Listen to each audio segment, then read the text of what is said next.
Hello, good morning, everyone. Thank you for joining us this morning, or joining me rather, and my admin support for another great session of our 12-month series, free webinar series that I am hosting throughout the year. And the idea behind this webinar is really to give consumers and food businesses the opportunity to gain insight into the requirements and also the industry as it relates to particular food safety topics. Now, last month we focused on cottage-based industries. If you're starting a business from home, what is it that you are required to implement based on the requirements of our local regulations, and also as consumers, how can you protect yourselves rather from any risks that are associated with this particular industry. So this month we're focusing on street eats, which is a particular significant feature or part of our Jamaican culture. Street food is synonymous with our jerk chicken, when we're doing our country trips. It's not complete without street food. So I thought this was a pretty important topic I wanted to touch on. Now, before we get into today's session, I'd just like to share what the objectives of the session are. And of course, it's to keep street food safe for customers if you are in the business of street food preparation. And two, for a consumer's perspective, to keep yourself safe when indulging in street food. And I'm here to share some practical tips for hygiene, storage, and temperature control, and also understanding the basic legal responsibilities that our street food vendors have or should have. Now, just a quick intro for those of you who do not know who I am. My name is Alison Richards, also known as the Food Safety Girl, and I come to you this morning with over 14 years experience in the food safety industry, in particular, regulating food safety businesses across the island. I am a certified trainer, and I also am the founder of the Food Safety Girl platform, which is existing across all social media platforms. And I am also a food safety columnist with the Jamaica Observer.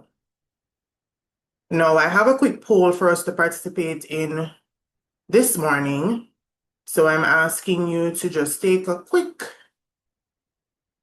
less than 10 seconds to participate in the poll I'm sharing on screen right now. It's just 5 questions.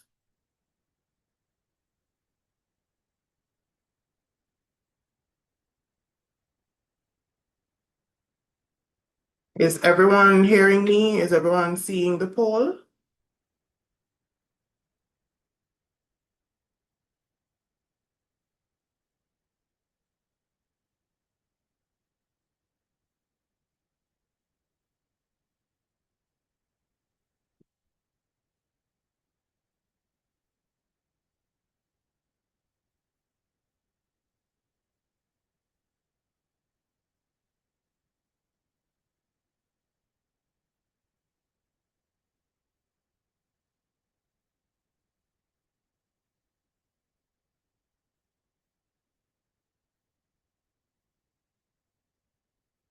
All right, so we're seeing some answers coming up. In particular, what hygiene practice is hardest to maintain outdoors? Quite a few persons are saying access to clean running water. Some are saying washing hands between tasks. We're seeing our true and false question coming up. Let me see how many persons have gotten sick from eating street food. 80% of you have gotten sick from eating street food. And all of us here actually buy street food. So we're seeing some pretty interesting figures here. So I'm just going to allow you to go for 30 seconds more before we move on.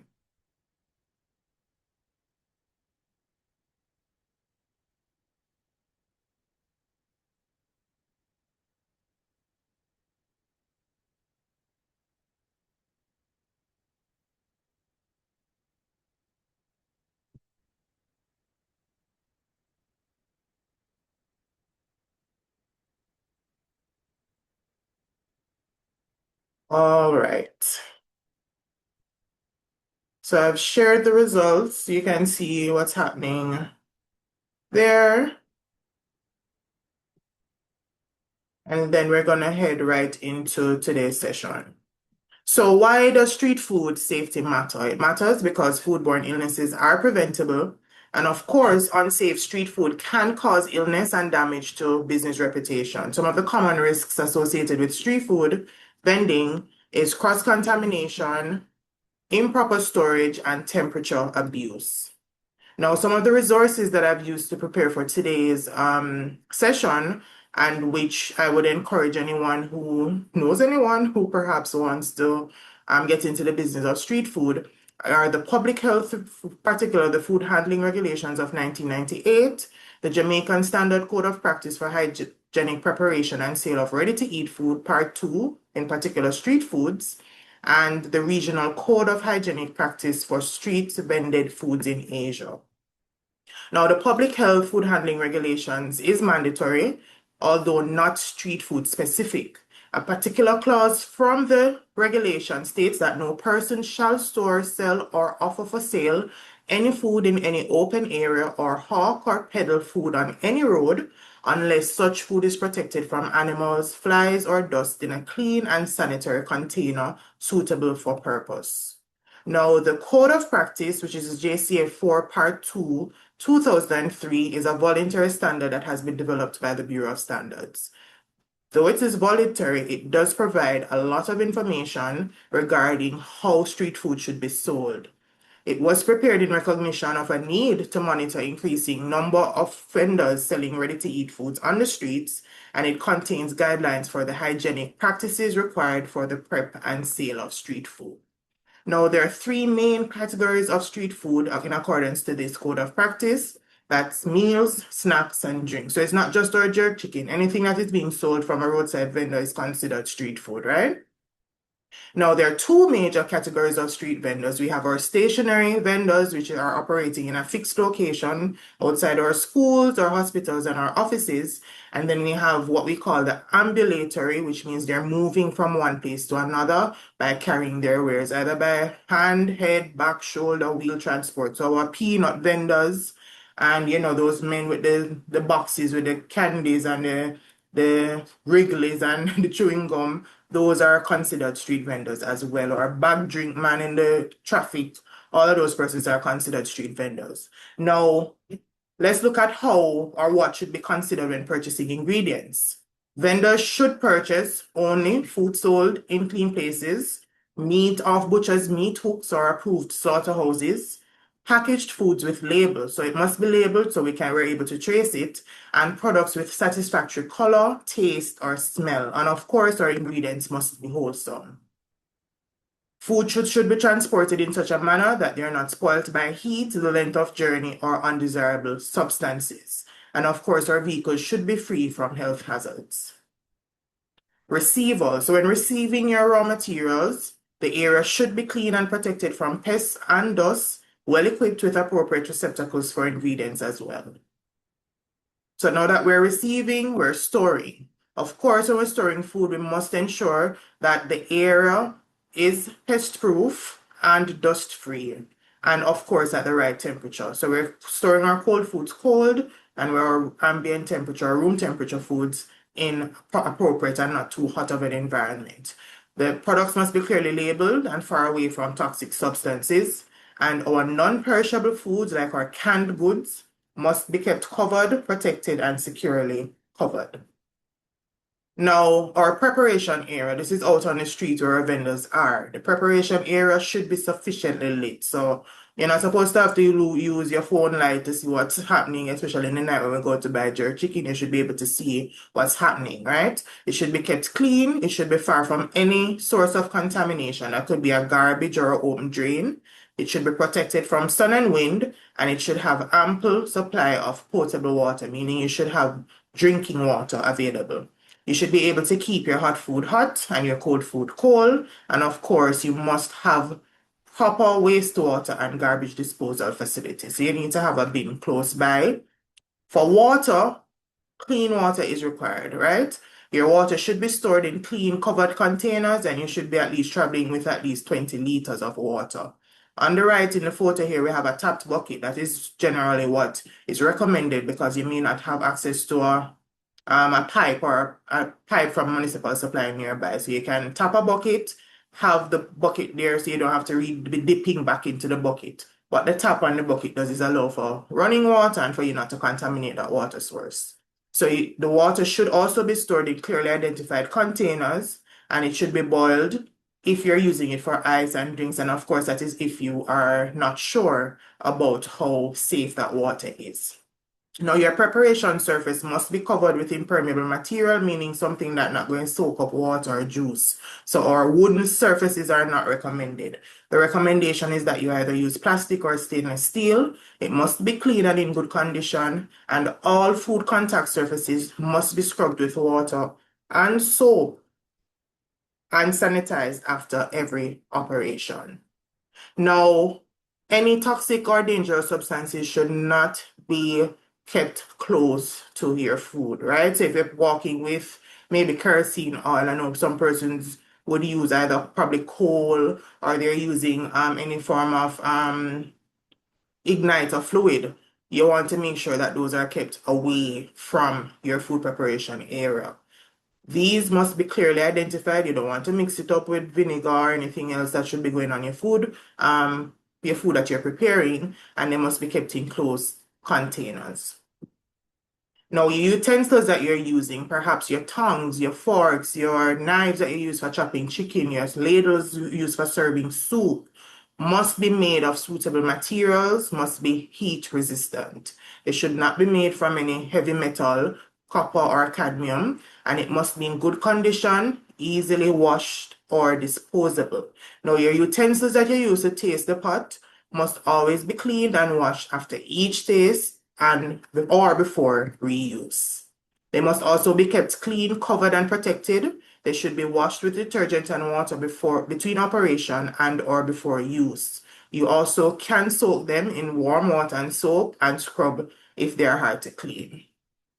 Now let's talk about vending units. So these can look like our carts that we're moving around with or our food trucks. Must be designed and constructed of solid and resistant material that is easy to clean, protect food from dust and other contaminants, have the area for food properly separated from the driving compartment, because the last thing you want to do is to have your food smelling like exhaust, right? And it must be screened off to keep off pests. It should also be stationed in places where it doesn't interfere with vehicular traffic or obstruct pedestrians. So the last thing you want to do is to buy food that has just been exposed to the dust all day from passing motor vehicles. It should also be in areas established by authorities, although in Jamaica, we do not yet have any strict guidelines as it relates to restricted market spaces, especially except for maybe, like our fresh produce markets. But as it relates to street foods, I think that is something that we can look forward to nationally, where we have designated street food vending zones. And I think that would kind of bring some order to, the operations that are happening now. Now, your vending units and your surroundings must always be kept clean. And of course, no clothes, no shoes are supposed to hang off anywhere. And I mean, we might not be street food vendors today or in here now, but as consumers, these are the things that we should look for when we are going out to purchase our street food. Now, our surroundings and vending units should not be used as temporary or permanent dwelling. Nobody should be living or sleeping or, literally existing in a space outside of your business hours. It should be kept in a clean place when it's not in use, or not near garbage collection or disposal points, and of course, no animals. We don't want to have any animals lingering in the space that we're preparing food. And most importantly, having access to sanitary facilities. We all remember the Alice story and Hero Circle. You definitely want to have those space or relocating to a space that you have adequate access to, using the restroom, to washing your hands, and disposing of anything that you need to. Now let's talk about cooking and handling. Your food should be sufficiently cooked. So I don't know how many of us have ever bought probably jerk chicken and it's not properly cooked. You're still seeing the meat is pink and seeing a lot of bloody juices. you want to definitely make sure that you are cooking your items properly. Now, should be refrigerated or kept cool, should only be reheated once, and also must be protected from contamination, and of course, packaging it under sanitary conditions. Hygiene. Washing hands frequently before prep, after handling money, after sneezing is a pretty important task or exercise that the vendor must be practicing. Keeping nails short and clean, wearing clean clothing and hair restraints, must have a hairnet. A lot of persons tend to, because they're outdoors, they think that they have to forego a lot of the rules that would exist inside if you're operating from inside a structured food establishment. So you must have your hairnets, avoid working when sick, and of course, no jewelry. Temperature control. You have to keep our hot foods hot. And when I say hot, I mean above 60 degrees Celsius or 140 degrees Fahrenheit. Keeping your cold foods cold, which should be below 5 degrees Celsius or 41 degrees Fahrenheit. You have the option of using insulated boxes, coolers, or hot holding equipment, like our chafing pan, or for jerk vendors, they tend to keep their grill lit, warm, so it can maintain temperature. And of course, checking temperature is something that you really want to pay attention to. Now, after you've done preparation, you've done cooking, some food throwaway, how is it that you're disposing of your waste? It should always be separated into solid and liquid, right? Your bins must always be lined because lining it, of course, helps you to take away the food adequately from the location. And of course, it helps you with easier cleanup at the end because you will have to wash your bin. So less dirt, less hectic washing, right? Now, marketing is selling. Your food should be prepared as near as possible to the place where it is intended to be sold. So you don't want to prepare it in halfway through and then you travel all the way down to downtown before you start selling. You want to make sure that you reduce the amount of time between preparation and your intended point of sale. Now, your food should not be sold near the vicinity where there's substantial amount of exhaust from vehicles. So in our bus parks and our taxi stands, especially probably down by transport center, that is not somewhere you really want to be selling your food because it's just there absorbing all the scent from your exhaust. It's getting in all the dust, everything that's in the environment. And of course, that can pose a risk to the consumer. Now, food and beverages for sale should not be wrapped in printed paper or printed plastic. So like our newspapers or any packaging material that has print on it. And that's because ink can be transferred to your food. And oftentimes the ink used on these packaging materials are not food safe, especially if the print is not supposed to be on the outside. Newspaper, for one, the ink is not meant to be consumed. So you want to make sure that you don't use those types of packaging materials. You want to also ensure that you're handling your food and beverages with tongs or any other suitable utensil. Food must be sold within 3 hours, and if it's not sold, it should not be left over from the previous day. So you can't sell leftover food, basically, right? Now, some common street food hazards and how can we identify or avoid them rather. There is cross-contamination, raw meat and cooked food. So when we think about cross-contamination, a perfect example is always when we are our jerk vendors. So they will start by jerking a batch of chicken, and then the same tongue when the chicken almost cook, they use it to take out raw chicken from out of the pot, what you call it, the seasoning bin or the seasoned chicken bin. And then they end up after using the tongue to touch the raw chicken, they're now using it to touch the chicken that is pretty much cooked. That is an example of cross-contamination. So that's something you want to pay attention to as a consumer. Another example is handling money. So you go and you order your chicken, and then the same person who is chopping the chicken is the same person collecting money from you. That is not allowed because, of course, there is no hand washing happening in between the exchange of money versus food. And then oftentimes the same foil paper, dirty hand used to tear the foil paper, the insides of the foil paper is such that the chicken go inside. So there are a lot of ways in which cross-contamination can take place. Another common risk is insects and rodents. How are you storing the jerk pan after they finish using it? You know, how is it washed down? Where is it stored? Is it stored left there on the roadside, or is it stored around a dark corner? And you know that rodents are nocturnal um animals or pests. So that's when they're gonna come out in the night when there's really nobody there. So you also want to pay attention to dust and outdoor pollution. This is something that in addition to us inhaling it, the last thing you really want to do is to consume it, right? And of course, unsafe water use. Water is one of the number one agents of contamination as it relates to food because you pretty much use it for everything. You use it for sanitation, you use it for hygienic practices like washing your hand, then you're using it for food preparation. So there are so many things that you use it to do that there are so many opportunities for it to introduce a risk to your operation. So just to recap, you also want to make sure that you have access to running water. If you don't have access to running water from a tap or from municipal supplier or from the government, NWC, you want to ensure that you carry a tapped bucket with enough water that you can have it to wash your hands, to wash your utensils. And the reason for tapping the bucket, which is just adding that little thing you can screw at the bottom, is that you don't contaminate the water every time you're dipping into the water.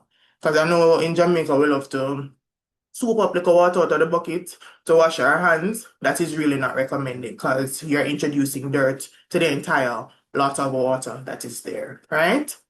So one other thing I wanted to touch on as it relates to street vending is that street vending is not only specific to jerk chicken.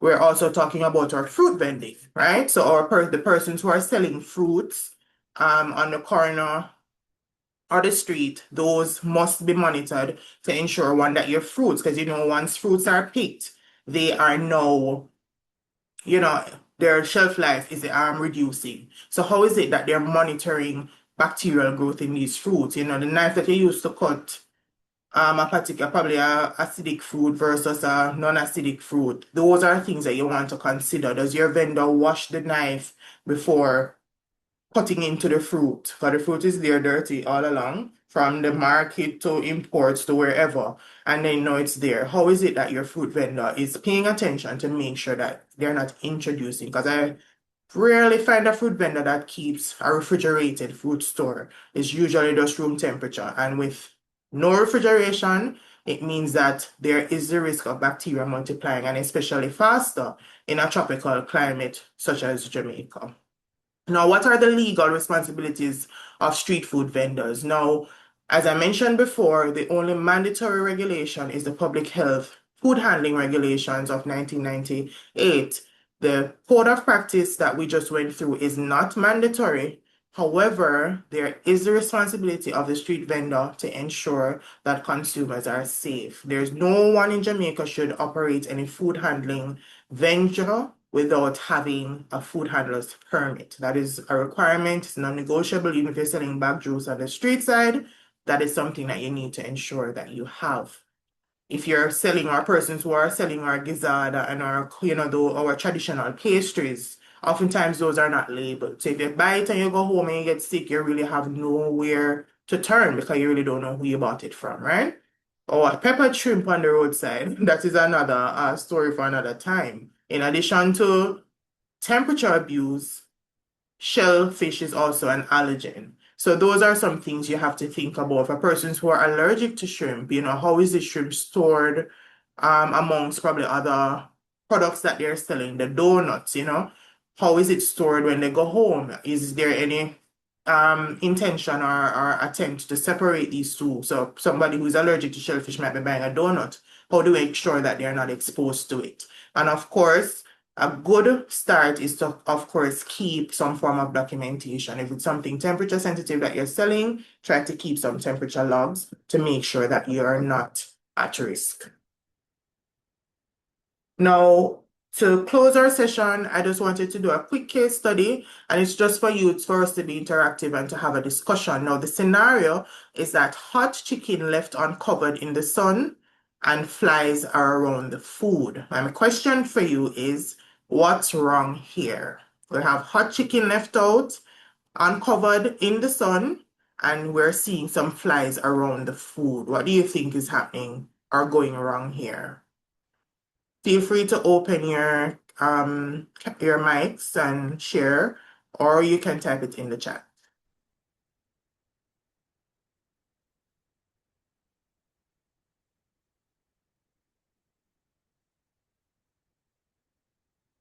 Hi, good morning. Yeah, good morning. Can you hear me? Hello, hearing you well. Okay, my name is Zenzila Mukize. I am a student at University of West Indies. I'm studying food chemistry, so food safety is like super important to me. The first problem is the Mm-hmm. temperature.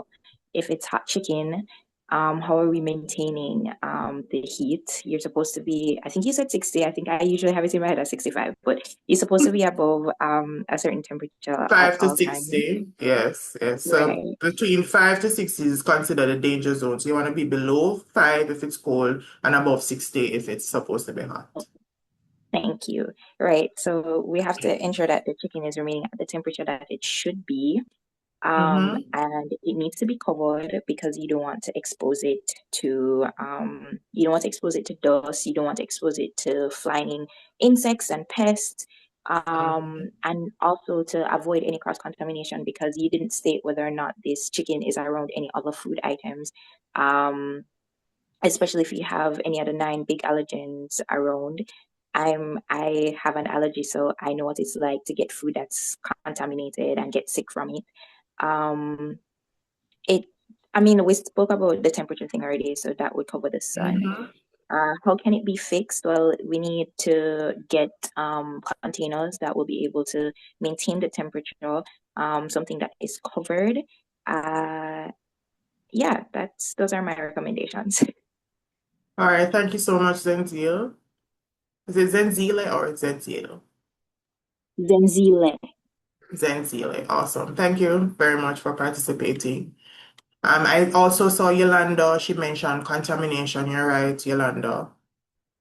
All right. Does anybody else want to add anything to the discussion before we move on?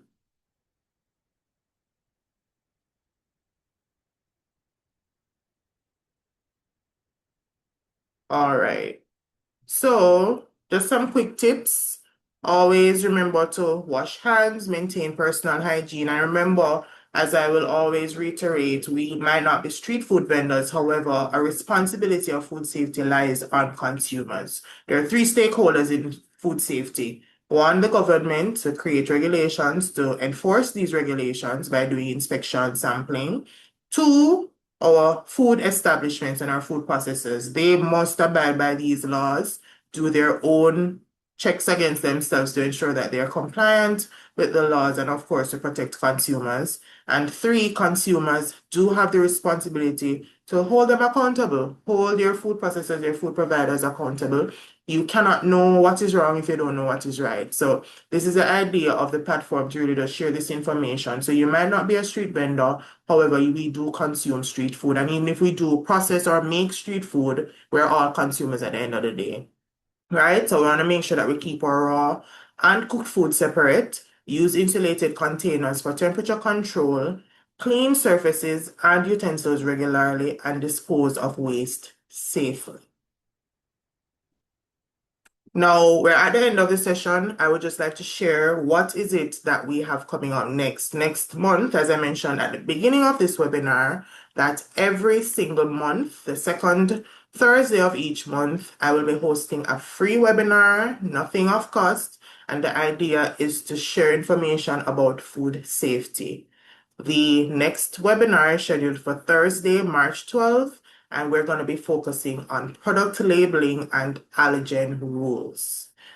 So we want to make sure that we're paying attention to that. I will be sharing this on my social media accounts, which I'll share with you in short order. I'm also inviting you today to go and check out my food safety column in today's Observer. I write for the Observer every Thursday, and today's article is focusing on infant formula. There is a current infant formula recall ongoing, and this is coming just weeks after a recall was issued late last year. And of course, we're seeing a trend where there has been an uptick in formula recall. And you can all imagine that babies are so tiny, they're so vulnerable because their immune systems are not yet developed. So this is an important topic, and I've just explored, the past infant formula recalls. What were the causes? How is it that we can protect our little ones if you're parents or you have babies in your family? How is it that you can protect yourself during this very worrisome time, I'd say, and how, of course, our persons who are perhaps distributing can make a change or make a move towards ensuring that our infants are safe, right? I also wanted to add that an important issue with this current recall is because the bacteria called Cereus or cereulide, Bacillus cereulide, in particular, cannot be killed by heat. So, probably you'd have a little E. coli, you can put some hot water in the formula, shake it up, and we're good. But this particular bacteria is not killed by heat, and that is what makes it very deadly, right? So thank you for joining me today. You can find me on Instagram, WhatsApp, Instagram, Facebook, and TikTok, and LinkedIn at the Food Safety Girl.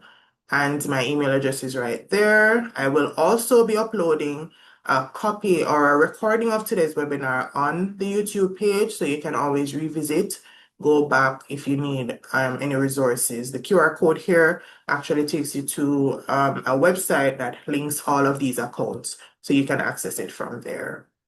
Does anyone have any questions before we close today's session? I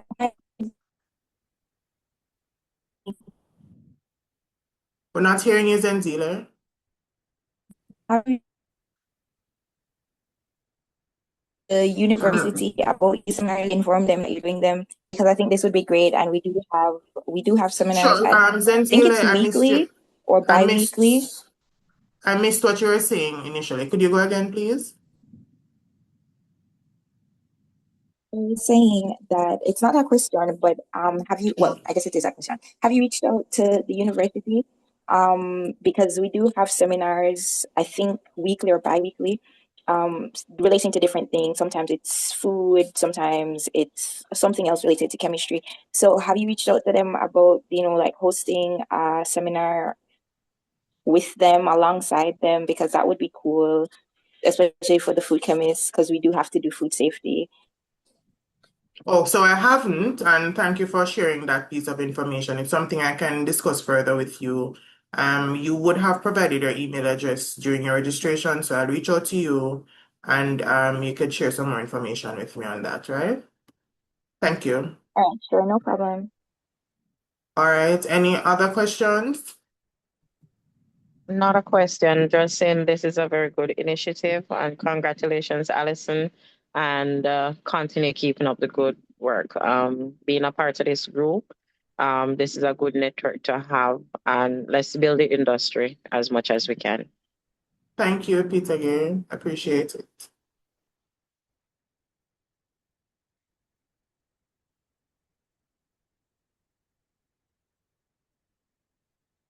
I'm seeing a possible message. Maria, you may go ahead. I think you're muted. Okay. Morning. Yes, same compliment. Congratulations on what you're doing. It's a very, very good thing. It has caused me to be very mindful of just eating anywhere, because I've spent thousands of dollars over the years buying those little jerk chickens or some stuff, to get a quick meal.